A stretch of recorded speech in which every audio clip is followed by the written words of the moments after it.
Hello everybody, this is En route, and today I have another video for you. So,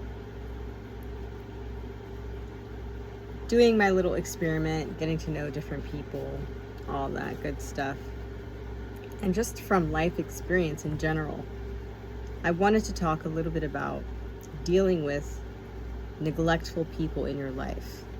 Now, I've been pretty stupid a long time, and as a recovering idiot, I have grown this ability to really see when I am not safe with somebody, right? And it's the little things, right? It's the little things that matter. You know, people don't like to pick them up, but it's the little things that count and trickle over time, right? And become a bigger mountain, a bigger problem, a bigger thing. And that's why in the beginning of any relationship, or at a point when you gain awareness, you have to set those boundaries and those, things you want to be a part of the relationship or the dynamic or the whatever, right? Something to consider when dealing with a neglectful person, somebody that will probably, if something happened, they wouldn't have your safety in mind, or they would be too incompetent to understand how to properly handle and manage a situation. A few things where maybe they're inconsiderate of your schedule, your time, your they have themselves, I guess, somewhat up on a pedestal to a point where they think that you should kind of do all of the things, right? And this goes and it's different depending on what kind of relationship you're in, right? So a friendship is different, right? A friendship should be very equally yoked. If you have one of those friends that, let's say, just as an example, just because it's a good example, let's say you say, oh, well, I hope you're having a good day, blah, blah, blah, blah. And they say something like, thanks, right? Or they say, oh, I'm having a great day, thanks. And then there's no consideration of you, no consideration to move the dialogue forward, no consideration of anything but, oh, wow, I'll take that. I'll eat it. Yummy. And then leave you with nothing, right? And that's kind of like the cashier syndrome. Oh, okay. Thank you, sir. Have a good day. And so if people treat you like the cashier, then you should probably know that if they treat you like you're just meeting them, especially if you're just meeting them and they treat you like a cashier, that's a no. Because then it's like, what other bad behaviors do they have where they can't even treat the server right or the cashier right? Or and I'm not saying that you have to be so overly polite to people, okay? I know everybody's got their their days, but a no response is better than a neglectful response, right?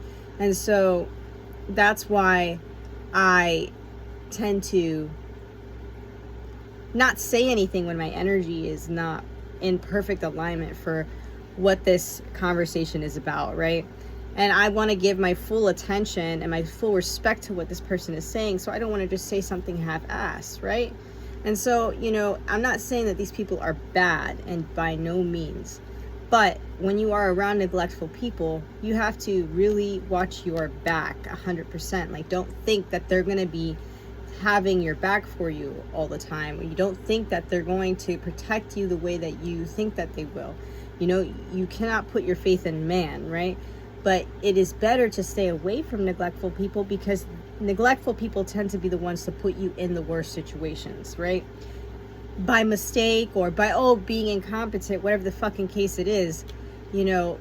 if I die because of incompetence or because of malicious, it's the same shit, right? So that's what I'm talking about.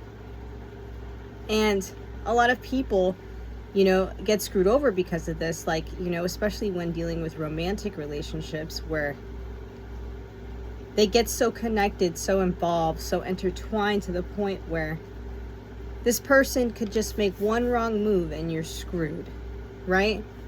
And putting yourself in a position where your well-being is tied to another person's you know, decision making, or whatever the case might be, that's when you have to ask yourself, can I trust this person? Are they really responsible? What, you know, and that's the thing, it's you got to get to know people, you got to really dig, you got to, you know, do your due diligence. But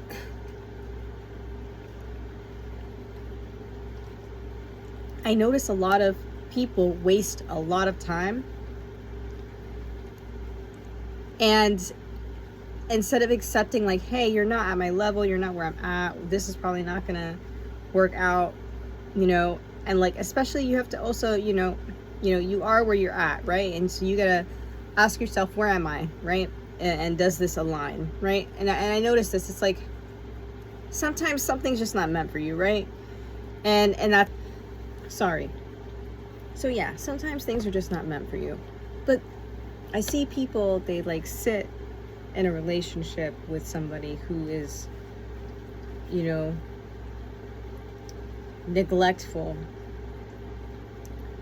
and because of their inexperience, or, you know, just not having the best cards dealt to them, they get stuck and attached to, you know, someone that could potentially destroy their lives, a demon, right? And so I just, you know, I want to implore, especially women, because we are vulnerable due to our physical bodies, you know, not because that's our choice, not because we are stupider or something like that. It's simply because of how we're made physically. So we don't really get much of a say. We have to be extremely careful, right?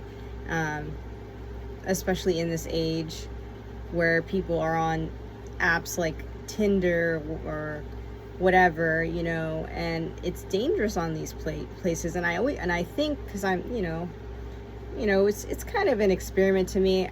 I really have very low expectations for this all, because I have a high intellect. I guess maybe just like I don't know. It seems like I'm just very worried for the women that are out here and they don't have the intellect that I have, or they don't have the experience that I have, they don't have the age, the years that I have, right? And they're on these apps being manipulated by these guys who understand psychology, understand how the brain works, understand how hormones work, understand how to push her button here, and there to make her do this, that, and the other, put her emotions on a roller coaster, and then before she knows it, she's in an abusive, horrible situation, or even worse.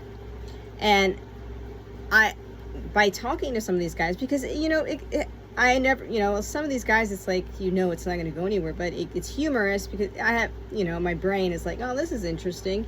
He seems pretty abusive. Let's keep this going.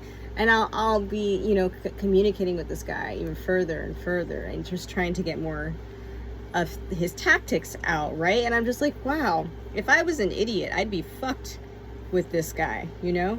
And and I think about, man, I feel really bad for my girls out there, because it's like, I know some of you guys are so, you know, you have a great heart, and, you know, you care and you're loving, and then maybe you didn't have, you know, maybe you came out of a single mother home and you didn't have a man teach you how to do certain things or know certain things about how guys are, you know? And so you had to learn everything on your own, right? And these men prey on that. They take advantage of that. They test the waters, right?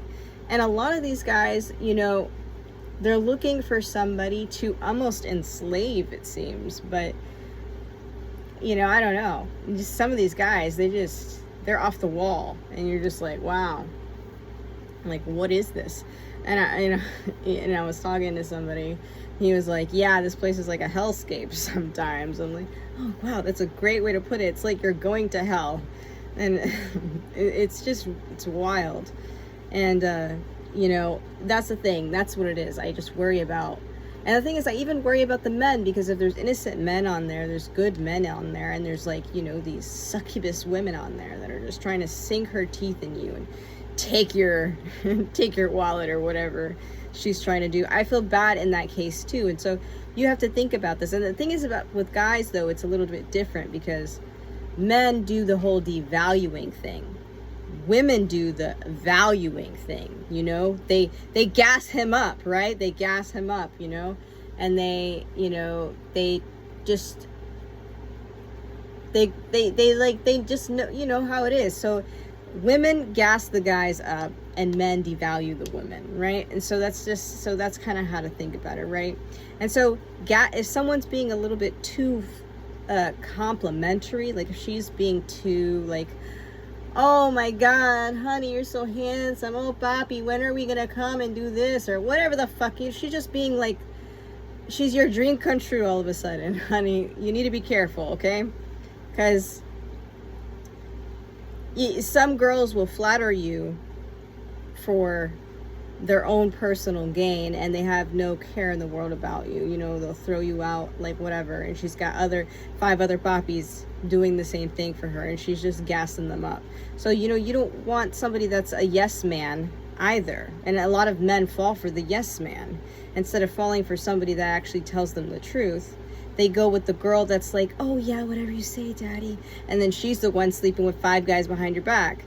And so it's a very interesting thing to go into, and I might get more in depth about this later on as I analyze and think about some of the conversations or whatever. But as a man, as a woman, everybody needs to be careful. There are manipulators on all over the place, right? And so that's where I'm going to leave it. So I hope you enjoyed this video. This is En route, and I'm out.